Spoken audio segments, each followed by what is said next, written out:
we've got with us a very good panel today, which is Natalia Dogines from PwC, from the asset management side of PwC, Kevin Byrne, who is a managing director at IHS Markit, a data company.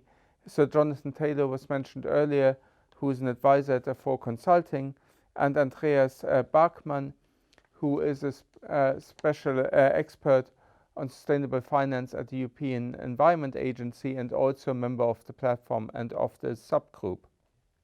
Good morning, everybody. Thanks for being with us. Maybe I can, I see we're still waiting for Natalie to come in, but maybe I can already pass over to you, Andreas. Anything you would like to add or respond to hearing from the EIB, and how do you see this work towards a high impact taxonomy, and will we see it, won't we see it? Clearly, based on the intervention so far, there's strong support for it, but the Commission ultimately will have to make up its mind. How do you see it? Thank you, and thanks for having me. I think, of course, Ayla and Nancy covered a lot of ground on what the platform has been doing when it comes to the extended taxonomy. I think it's maybe worth stressing that we have indeed reached out to a range of different stakeholders in the last 5-6 months to hear their views, and trying to understand the pros and cons with this type of extension, particularly to a significant harm extension, which by definition defines then the intermediate space that Nancy talked about.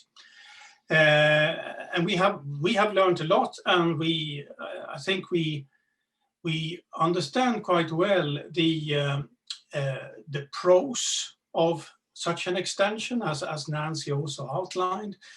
We also understand quite well the cons or potential risks with this type of extension, and we are, you could say, on balance, as Nancy also indicated, that we feel that there is a possibility to propose a way forward that can harvest a number of these benefits while minimizing the risks of unintended consequences. So that's, you could say, so our current discussion, and our recommendations are going in that type of direction. The other thing I wanted to stress for the overall discussion that we're having now is that, as Nancy was mentioning, that the current green taxonomy has already the significant harm performance levels embedded in it, in the delegated acts. So it means that the three traffic lights, so to speak, in terms of performance levels are embedded in the current taxonomy framework. But of course, the green taxonomy can only define environmentally sustainable activities. So we have some, you can say, building blocks in the existing taxonomy framework to build our knowledge and also discussion around. The other really important thing that will come out, I think, from our current thinking is that the green taxonomy has been part of a quite elaborate action plan, as we know, from 2018. And we see that this, you could say, policy ecosystem will be quite important for any decision to extend the taxonomy. So an extended taxonomy also has this policy context where then the transition opportunities and transition needs, you could say, from red to yellow, etc., are supported.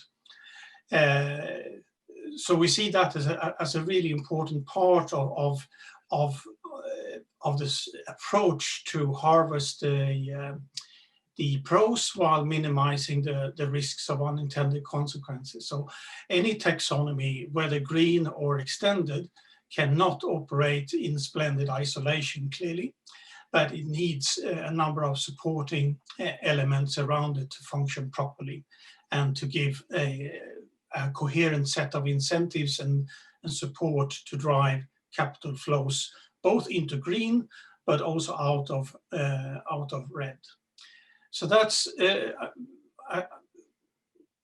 in short, where our thinking is today. And we are at the moment looking into a range of comments that we have within the platform. And there will be ample opportunity for public, for anyone to comment on our work in the next few weeks. And we very much welcome that, because it's clearly a very difficult topic, which is also almost by definition quite divisive as well. So that was my introduction. Thank you. Perfect. Thank you very much indeed, Andreas. And by the way, I've brought Nancy back in because I think, Nancy, there was one more point you wanted to make. You're more than welcome to stay for the whole panel, but I think there was one point you wanted to make. So I'll bring you back in before then coming to Kevin. Okay, I would love to stay for the panel, but actually I have to go to a sustainable finance audit. And I'm afraid that I have to put my bank hat back on. Well, I'm not afraid. I mean, I have to take my platform hat off and put my bank hat on and get promptly into this audit meeting. I just wanted to say, for those of you that don't know, first of all, I just want to say hello to Jonathan. Hello, Jonathan. Jonathan Taylor was the EIB's Vice President for Climate. I worked with him for many years. And I just wanted to say that he worked very, very hard with all of us when we were not the climate bank, but when we were dreaming of being the climate bank. And I'm very glad that he's joining you in this panel today.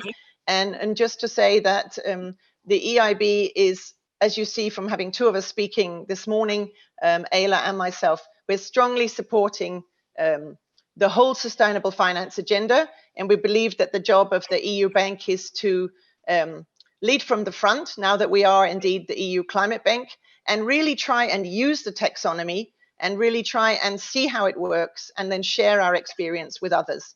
And obviously, whatever comes out of the recommendations from our group and what in the end the Commission takes forward, we will, of course, also be trying to see how that works in practice as well. So I just wanted to say that, to say hello to Jonathan and thank you for having me, and just say that indeed the EIB as the Climate Bank will be looking forward to contribute further on this discussion. And I wish you a good panel. Thank you. Thank you very much indeed, Nancy. And then we will let you go to your audit.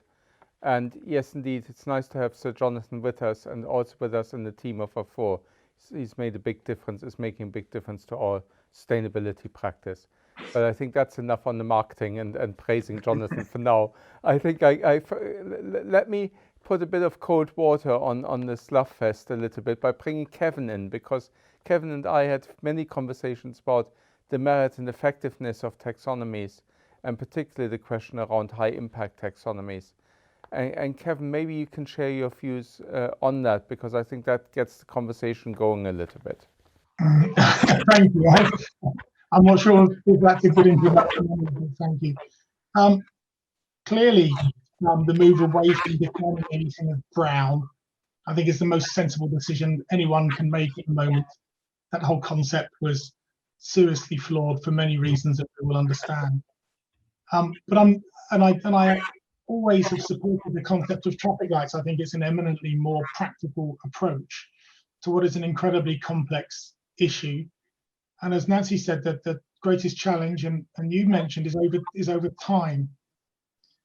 Capital markets don't invest for tomorrow; they invest for many, many years ahead.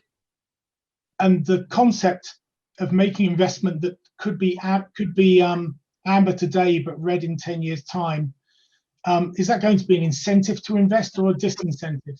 How do large industrial conglomerates that are looking to raise money in the capital markets do so in an effective way, where they know that there is now this additional risk to their product and their investment? Can they go into the insurance industry and hedge that risk it is relatively simple, although it's very complicated, but it's relatively simple to have broad policy decisions, implementing them and taking that through the entire commercial funding cycle, all the way through into investments, into funding rates for pension schemes, into asset liability management for pension schemes, is a completely different challenge. In my day-to-day life, I'm dealing with both very large public companies around the world that are facing these questions, and also the financial institutions that have to act upon the information. And our role as a data company is to intermediate between the two, gather this information and make it usable in a commercial sense. And that's where the challenge still lies. Many of the companies I've spoken to have said that a lot of the information in the taxonomy, as far as they are concerned, is commercially sensitive. They do not want to disclose it under any circumstances because they think it is too intimate in terms of how their business is functioning. Now, maybe that's why after 250 years of industrialization, we've got the problems we have. But there is still a delta between what we are looking to provide to investors to create an Article 9 fund or product, and what information is available that we can harvest. We cannot create data from thin air. We either have to have disclosure from a company, and it has to be in the public domain, or we cannot use it for various regulatory reasons, or we have to create estimates. And at the moment, even with something as simple as scope 1, scope 2, scope 3, if you look at the information that is available in the public domain, there is very little, in real terms, for a small amount of companies. The balance by most of the vendors is estimated, and even that produced by the companies, where they do actually publish numbers, a lot of that is estimated. I do not see thousands and thousands and thousands of scientists running around businesses globally putting in monitoring equipment so they can calculate their scope 1 and scope 2. That just doesn't happen. So we do live in a world of estimation. And there, I think what has been done in the taxonomy that is good is the setting of the thresholds, the emission thresholds per product. Now, whether it becomes acceptable for data to be created by using an emissions threshold as created by the regulators as being an estimate, that is what the company is producing. If the company will not produce the data itself, remains to be seen. I think that might start to happen, but it is going to be an issue. But there is this challenge, and we've seen even with SFDR, we see it where we produce the legislation that forces the investors to react ahead of having the information available in the market, and that's at a much more basic level. The taxonomy by its design is of a magnitude more complex and more sophisticated because it's dealing with a significantly more complex agenda. But if we are struggling to get even this basic data for SFDR, my greatest ask is, where is the legislation to compel companies to produce this information in detail with remedy and penalty for failure? Because without that, how are we going to create these data sets? I have banks and fund managers all the time asking me, I've got a handful of RFPs on my desk at the moment, on my team's desk, asking for this data, saying we want this detailed data down at the company level, down at the product level, because we are concerned that we cannot build and run our portfolios, manage our businesses effectively without it.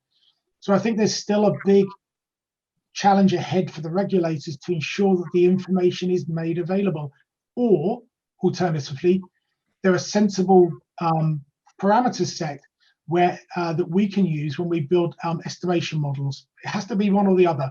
You can't guess. It's too big an issue to guess.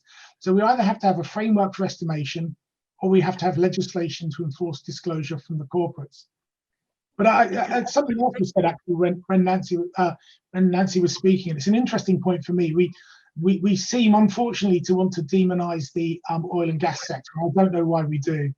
The oil and gas sector, and I'm not saying any industry is right or any industry is wrong, but the oil and gas sector have some of the lowest CO2 emissions in the production of their product for any industry. They've invested significantly in the use of renewables in their production cycle. And as anyone who understands physics will figure out, it is not oil and gas that causes a problem. It's the failure to sequestrate the output of the use of the product. So I would have a question: if we're going to say oil and gas is red, what happens if it's oil and gas where the energy is 100%, the use of the energy, the use of the materials is 100% sequestrated? Is that green now? Does oil and gas become green if the emissions are sequestrated, or is it amber? There are still some important questions that I think the taxonomy has yet to address, but at least we're not going down the brown route anymore. Thank you very much, Kevin. I might come back on your point around transparency and data in a short while, and just for the moment pass over to Jonathan. So Jonathan, listening to this curve, this idea of a curve, and sitting there, the ultimate objective is to go to net zero. How do you see the role of a high impact taxonomy in that context? Well, I think that just a couple of points to introduce. And morning, everybody, and thank you for asking me to participate in this one, Nick. So I think there have been some extremely interesting points which people have made, both in the earlier presentations and indeed the points which have just been made already, just thereby. I think Kevin made some very interesting points there about data and the and how the data should be presented and to be used. But I wanted to pick up actually just on one or 2 points. Well, I wanted to highlight first of all just one point which was made yesterday. Somebody mentioned earlier Nathan's reference yesterday to the traffic light system, and of course Nancy amplified that very much in her intervention. I think there's another point which we should always think about, which keep in mind, which Nathan made yesterday, which is to underline that the taxonomy itself is not an endpoint. It should be understood as a benchmarking tool, was his phrase, to help us move towards agreed goals. And it seems to me that it's important to make that point, because when we think about the proposals and all these proposals we have on the table, we should be judging them on whether they actually do help us in practice to move towards the agreed desired policy goals which we're going towards, rather than and how effective they're actually likely to be in practice, rather than against some abstract standard. And against that background, and to your point, I think one of the important points here is, if we're looking at this high impact stuff, we need to be very clear about what we're talking about, and we need to be very clear about how the incentives are actually going to work. And I think these are areas where more work will need to be done. So if we take, for example, the traffic lights, the green, amber, red distinction. Taxonomy is intended to promote good behavior, but it does this through sort of encouragement and discouragement. It doesn't do it through compulsion or fiat. So whereas classifying something as unequivocally green, at least in theory, enables some linked assets to score up as green in, say, dedicated funds. And at some point, if those risks are properly costed, as we were talking about, Nancy was talking about earlier, a greenium might be expected to get there. But the potential amber category, which we're talking about, is one where activities are encouraged or permitted in the medium term, but they may be discouraged over time. So, in other words, depending on the starting point of where you are, the industry affected needs to move in a particular direction. And as far as red is concerned, red is discouraged, but it's not prohibited. We have regulation to prohibit things. So it seems to me that we need to think carefully about how the incentive effects of these different classifications will actually play out in markets, and how markets will respond to those. I'm not saying any of this to argue that we shouldn't be going down this road. I'm just saying this because I think it's important to bring out the need for care and thought in the sort of calibration and segmentation of these categories, and to think about, as it were, given that the categories themselves, the whole process, as we were saying earlier, is merely a toolbox to help us move towards an agreed end solution, how that actually plays out in the real world in terms of market responses and the rest of it. That's what I'd just want to say as a sort of quick heads up at this point. Thank you, Jonathan. And I think we've got Natalie back online, but in a way it was very good that I brought you in first, because you moved the discussion to incentives. And I think that is actually very important when we look at the institutional investor side. Before I pass over to you, Natalie, just to remind everybody, we have a Q&A function. There have been 1 or 2 comments, by the way, that misunderstood my intervention slightly. But please either comment or provide questions which we feed into the panel. But Natalie, how do you see the structures around incentives, and particularly coming to the high impact piece? How relevant is it to have the information on that side of the continuum and not just on the green extreme of that continuum? So I think this topic is really, fascinating, and I would be really interested and eager to read at the proposal to see how, from an investment standpoint, this could be used in practice to be added to the existing toolbox in terms of sustainability or sustainable investment. On a personal note, I would say, I tend to be more in favor of looking at the positive contribution than just, I would say, negative side and exclusion. If you look at, how the sustainable investing has evolved over the last 2 or 3 decades, few decades ago, when I started to focus on this, it was really about negative screening, about exclusion, about naming and bashing certain sector. And we have moved progressively towards more positive screening and focusing more on how to deliver the positive impact. And this is why I'm such a great fan and believer in the taxonomy, in the way it was set up for the time being, because it's with the right approach, looking first at the substantive contribution. And I'm really waiting impatiently for, I would say, the remaining piece to be delivered, to include more activities, to include more objective, including the social objective. But on the other end, we have to be realistic as well. And what we see in terms of portfolios of investments is that the more you have, the more, I would say, sustainably investing or ESG investing becoming mainstream, the more you have new investors being interested in the topic, the more you need also for certain categories of investor to come up with something that is, I would say, easy to understand, with simple concept that you can explain even to, I would say, the high net worth, but also the retail investor. And this is why over the last few years we have seen negative screening again being in favor, or being fashionable again, because it's a lot easier to explain to people that are, I would say, rather new to the party of sustainably investing, with a lot of very practical issue. How you define these exclusion? It's like, how do you define the significantly harm, but how you define even a sectorial exclusion?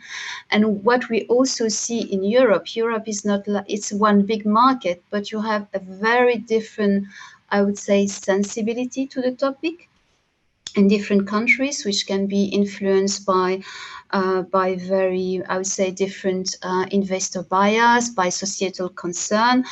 When we talk about environment, it will be on the nuclear, on the fossil fuel, it could be agriculture, or it could be also on certain social topic like alcohol, for instance. And so to have a framework, at least a set of definition, that would be a substitution to these, I would say, basic sectorial exclusion, for me could be one interesting route to, I would say, to explore. And this is why, I would really be interested in reviewing the proposal in detail, because a question I'm raising myself is how this will fit within the existing toolbox. We have the positive taxonomy with this FDR. Now we have these principal adverse impact consideration, which is a way to look at, the adverse impact on environment and environmental and social. We have the concept of sustainable investment, which is broader than the taxonomy, to cover as well the social objective. And we have the existing or the legacy approach, which are still the way most of the portfolio are being operated, with combination of negative screening, positive screening, and engagement. And for me, the key question is, how will that new concept fit in within these existing toolbox? A slight details, but personally, I don't like the concept of green, light green, dark green, amber, and brown, because for me it's reducing to the environmental aspect only. And I believe that sustainability is a combination of consideration of environmental and social element. But that's, I would say, my personal feeling. So I would go for a different color, but I guess at this point in time, it's a color code. It's maybe too late, because this terminology is already, I would say, well used and used a lot on the market. Maybe my ask would be for these amber or brown or concepts to keep. And for me, it's fundamental that we keep the scientific-based approach. This is really the strength of the green taxonomy, and it's absolutely critical that it wouldn't be distorted by any political-driven agenda. I think this is fundamental. It is fundamental to get it right, and it is also fundamental if you want to get, I would say, international recognition, which is also another very critical point for me. It's because we shouldn't be looking at in Europe in isolation of the rest of the world. It's great Europe is moving forward on that topic. It's fantastic. It's a fantastic opportunity.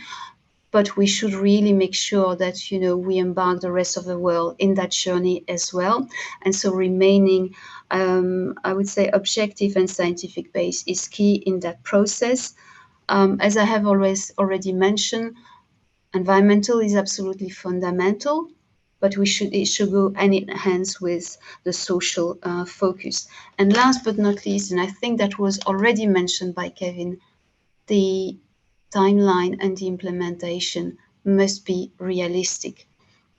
I mean, the green taxonomy is fantastic, but for the time being, the implementation is really challenging, if not chaotic, because at best what we have for the time being is a breakdown of activities of companies, but very few or no data about how they meet the technical screening criteria.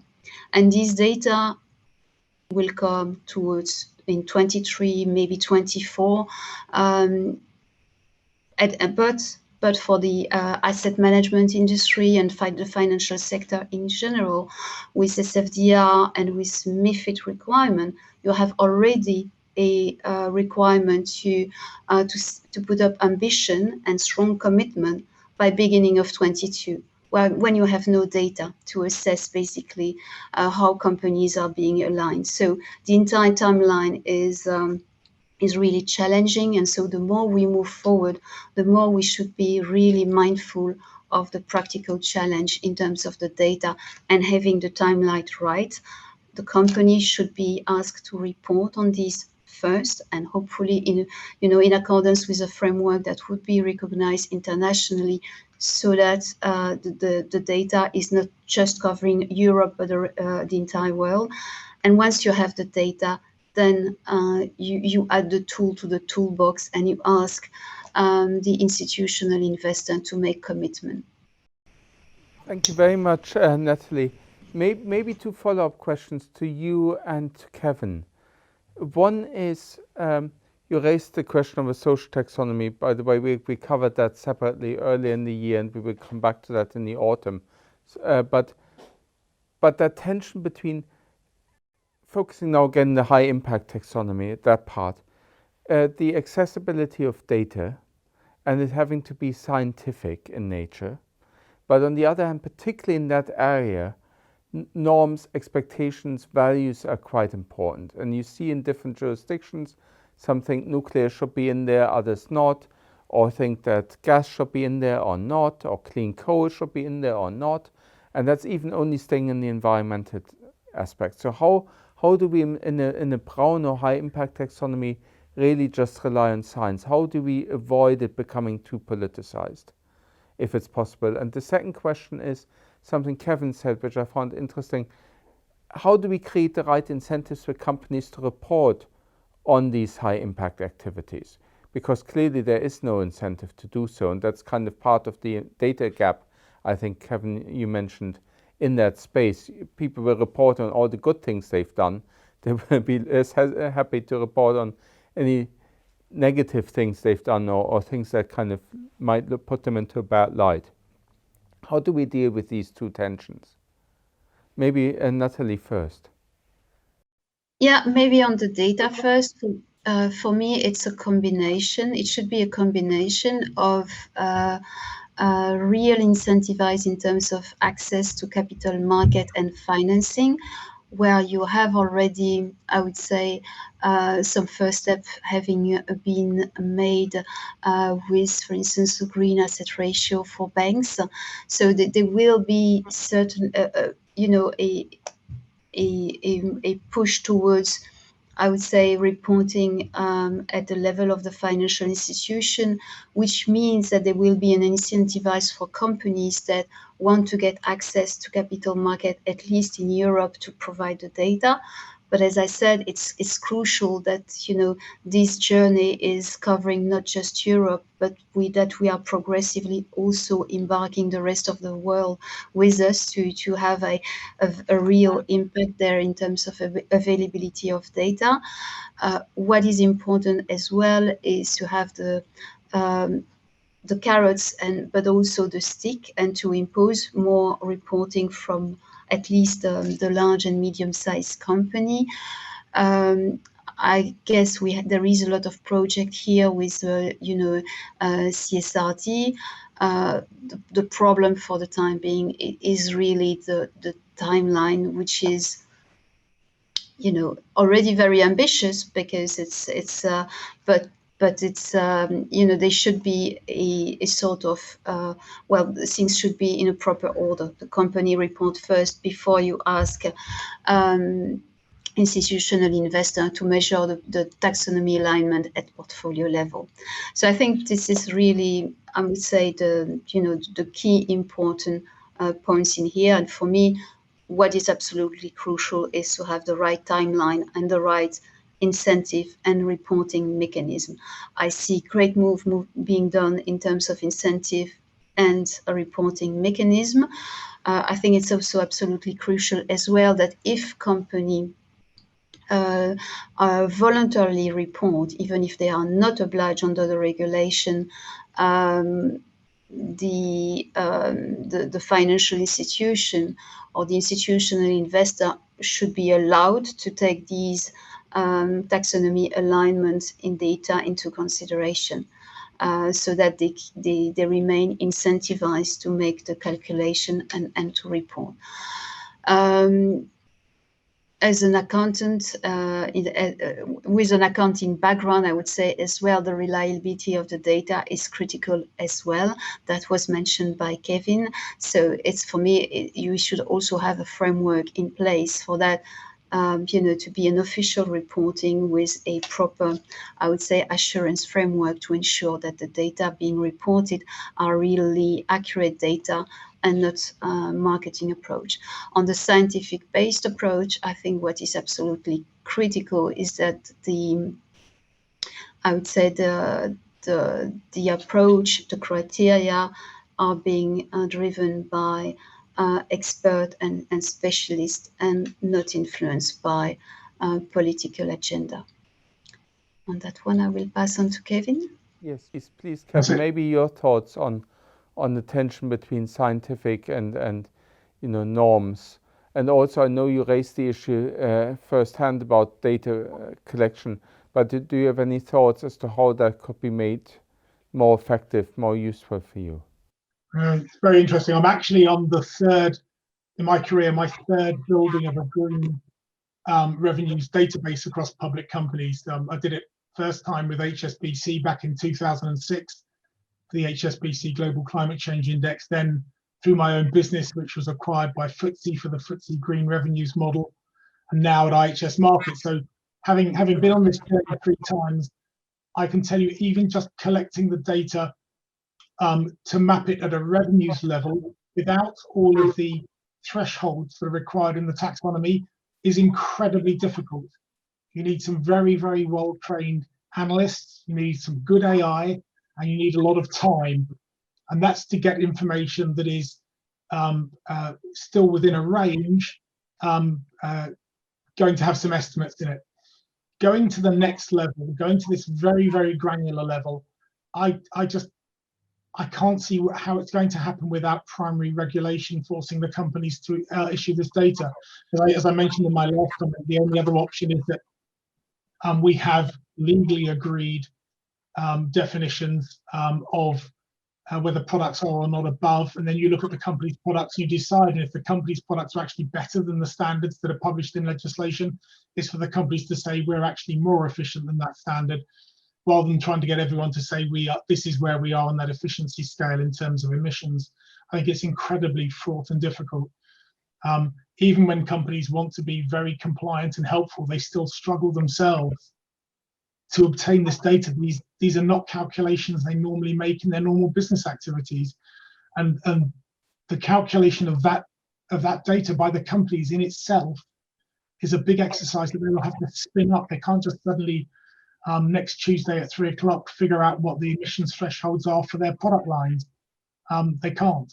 It's just, this is a big undertaking. As I said earlier, even with scope 1, scope 2 data, a lot of it is estimated, and it's assured by people who've helped build the estimation model for the company. The consultancies help with that because there aren't enough scientists to go around.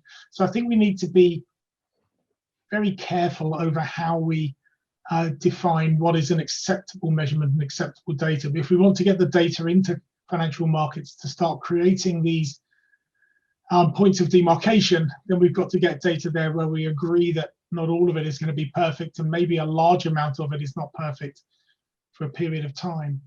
But there's one other thing actually that always sits at the back of my mind. As I said, I'm on my 3rd green revenues model across public companies, and it's been a bit of a journey, iterating each time and improving each time.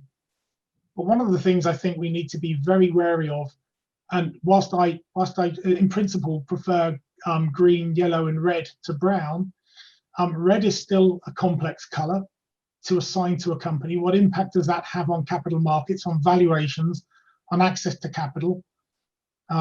When somebody might have a business that's classified as red, but is in an area where no other companies will function, and there are many people in that area who rely on that employer for money to feed their families. You know, the unintended consequences are always an issue with any system like this, but we have a broader systemic risk, I guess.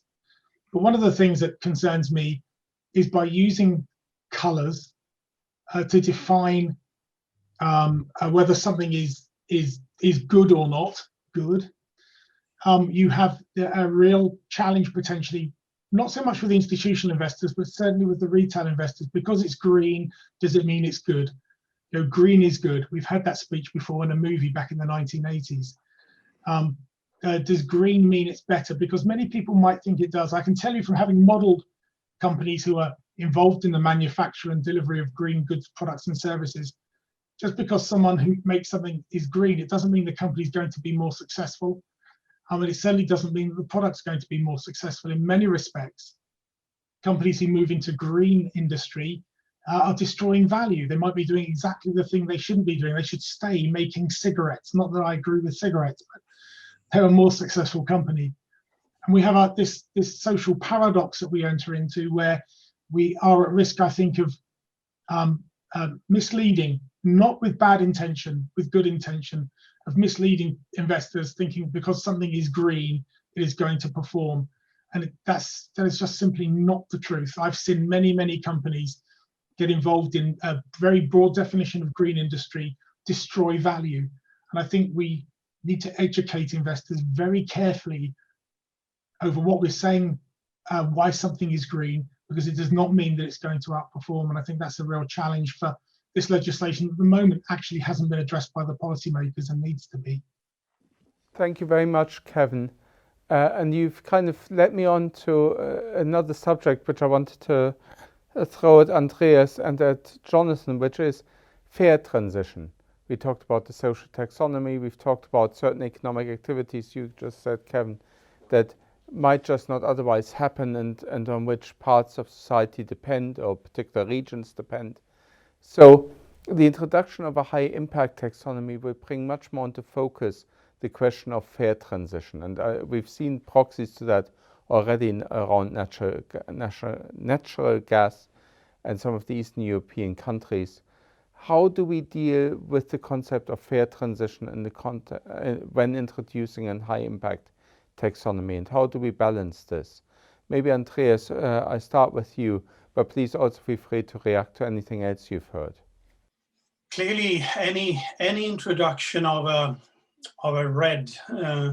red-yellow type of extension of the taxonomy is having risks for unintended consequences in terms of blacklisting, maybe stranded assets, etc.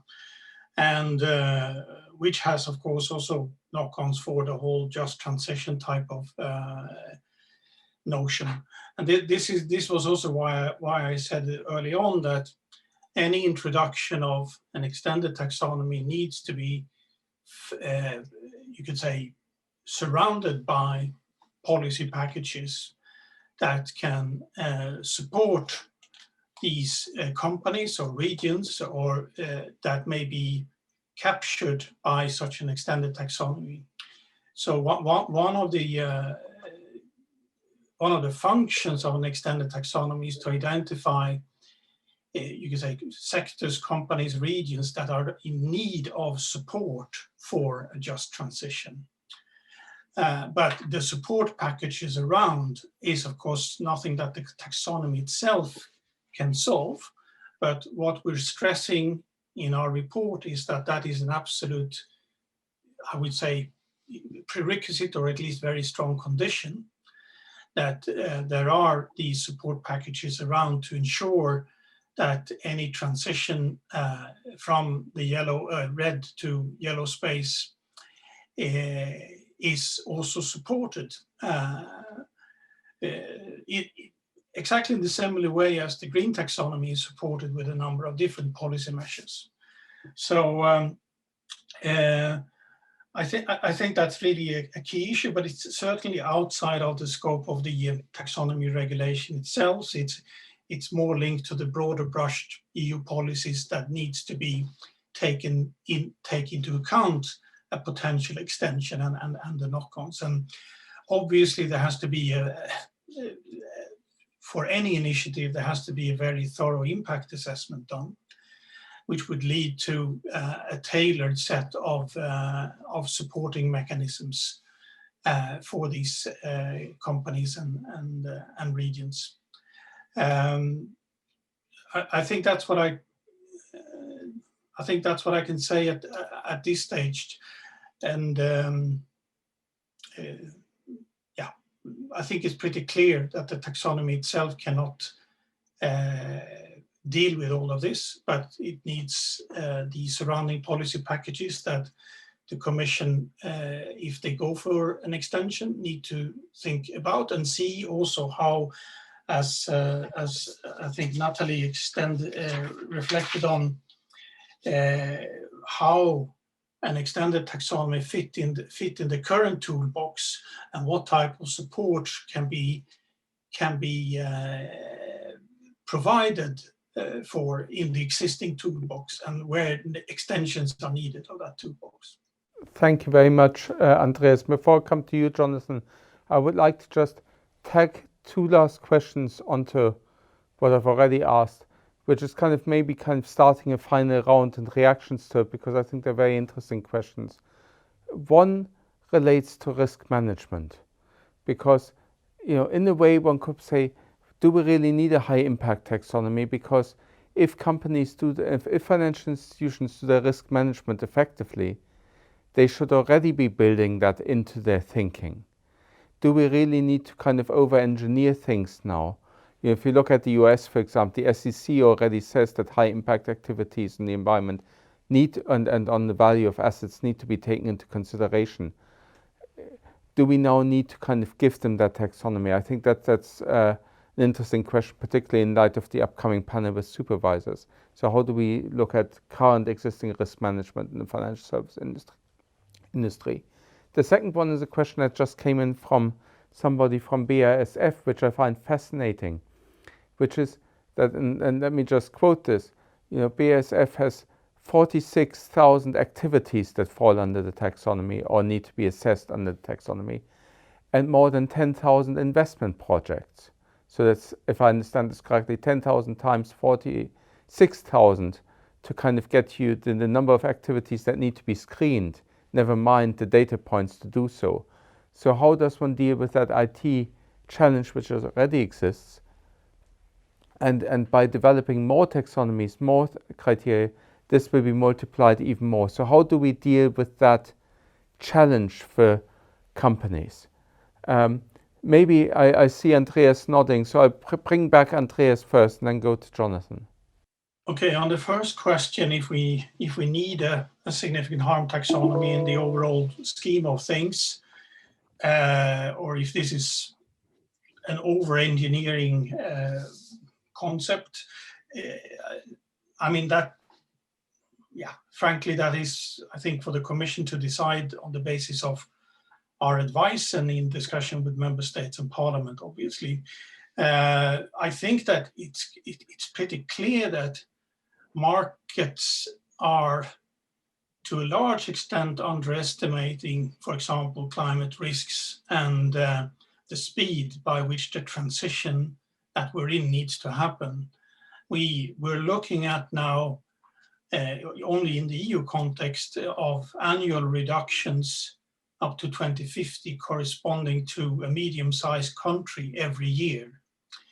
And given that we are in this situation as well, I think you could say that historically this risk has been underestimated, and there additional tools like a taxonomy, both a green one and maybe an extended one, can help provide the signals to the pace and the pace and the scale of the transition, since the taxonomy should be and is to some extent very forward-looking, and having rather strict thresholds, for example, on the climate side, on the energy side at this stage. So I think the risk of over-engineering maybe, yeah, it is maybe there, but I don't think it's dominating.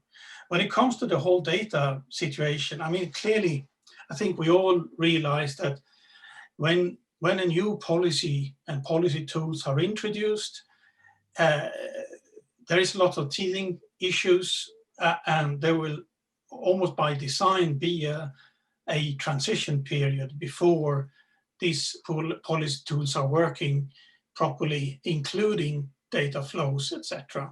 And what the taxonomy is essentially doing is, of course, requiring data on a different granular level that corporates normally have not worked with before. And that means that the hurdle to overcome in the beginning is, of course, rather high. At the same time, there's lots of developments on the data side on how to capture data, etc. And I think it's, you could say, this transition period that we will be in the next couple of years may be a little bit challenging, but that's sort of how things work when you introduce a new policy tool, irrespective in which area you introduce it. So, thank you very much. Maybe Jonathan on those two questions, and if you also want to say something on the fair transition. Yeah, well, so I'll try and take those points in sequence. So, I mean, so your original question, which was indeed about the fair transition, fair, just transition, also taking account of consequences of closing things down, as Nancy reminded us. Yeah, I mean, I think that other things equal, I would say that a more subtle approach, moving away from the sort of binary green bad, sorry, green good, everything else bad thing, which has persisted so far, would be helpful if properly implemented, would be helpful in engineering the sort of transitional shift and taking account of the need to be fair and just and all the rest of it. So I think that in a nutshell, the proposals which we are expecting to come out should, other things being equal, be helpful for that. But of course, as we've been saying, there are an enormous number of practical challenges in making them actually work. So that's to the first point. To the second point, to the question about building on existing requirements. Yeah, I mean, I think that if we're going to be introducing a wider range of objectives in relation to the taxonomy, one of the things that we need to think about is how that meshes with existing requirements and obligations. And so in particular, if you look at, obviously, you look at the sort of the financial services sector, there is an issue about the relationship between taxonomies and prudential requirements. So we saw recently the ECB Eurosystem paper, the responding paper supports the development of a more complex taxonomy, and they use the word brown from a prudential perspective, because they think it'll help with identifying assets associated with the transition risk, help supervisors assess institutions' exposures, provide an anchor for applying risk differentials, and so on. But they also make the point that climate-related and environmental risks aren't binary, so the risks need to be managed across the entire spectrum of asset classes. And they say, again, to Kevin's point, as a minimum, the necessary data need to be available to facilitate this. So I think that we need to take care in how we mesh proposals arising from the taxonomy process with existing proposals and requirements. And in particular, we need to ensure, and I think this may be what the question was getting at, we need to ensure that we are avoiding some sort of double counting, some sort of excessive loading on top of what we already have to no additional advantage. Remembering, of course, Nathan's important point, that the only reason why we're doing all of this is to help us move towards securing goals which we've otherwise identified. I think on the last point, I mean, the question from BASF, I mean, I think that highlights some of the practical challenges. I mean, Kevin was talking earlier on about the challenges which companies have just in assessing scope 1 and scope 2, let alone scope 3, where you have to sort of go right up the supply chain and all the rest of it. This would go a lot wider than that. So, and what is on the table would go a lot wider than that. So I think the question simply illustrates correctly that this is a hugely complex process, which will require an enormous amount of effort to get through, and to get through this transitional process relating to this itself as we take that forward. Thank you very much, Jonathan. I'm conscious we are over time, but I just, in case last thoughts, maybe last thought, Kevin and Natalie, and then we close out the panel. Okay. Go first, Kevin. Yeah, sure. I mean, talking about risk is a really interesting one. What is the real risk? The real risk is that we keep emitting CO2 and CH4 into the upper atmosphere and some other gases I can't pronounce, and we do damage that where we end up with 3 or 4 degrees warming, which is far more realistic than 2 degrees. Therefore, I would ask, is there a risk that in doing everything we're doing, building a taxonomy and a taxonomy, an impact model on top of that, a high impact model, that we are risking missing what we really need to do to resolve these problems, and we're just going to end up creating an analysis paralysis process within financial markets that actually doesn't address the real risk. The real risk surely is the emissions we make, and to stop that, we need some political leadership to make that happen. That will drive markets faster than anything else. All of this analysis, all of this data construction, to BASF's point, I completely agree with the quandary they find themselves in. Surely a better way to control it is simply to put a really sensible price on carbon by industry and do that globally, because we do not have time, I think, to try and build all the rules, to build all of this data, to then try and nudge industry in a certain direction. Thank you. I thought you might have said that at the beginning. That's why I called you kind of the Jean Provocateur. And Natalie, some closing thoughts. Yeah, we'll finish maybe on a more positive note. Data is definitely a challenge, and compiling the data will be, I would say, the challenge of the coming years. But I think having a taxonomy or a taxonomy framework, if it's properly calibrated and focusing on the right data and right issue, is also very helpful, because if you do not have that, each and every investors, each and every manager will build their own model, as it is the case for objective outside of the taxonomy, and will be asking for different, I would say, data points and data sets. So by having a common set of rules, hopefully this set of rules will make sense and be properly calibrated. We also ensure that basically everybody is looking for the same data. And so over time, that should be also streamlining the data challenge. And maybe to add to that, yes, we haven't focused as much over these 2 days on data because we've done other events specifically on data, and we will come back to that. Thanks to this very, very engaging panel. Thank you very much, Natalie, Kevin, Sir Jonathan, and Andreas, and hopefully get you back for further discussions on this as the taxonomies continue to evolve, notwithstanding what Kevin said about the urgency of moving ahead with carbon price and other issues. Thank you very much.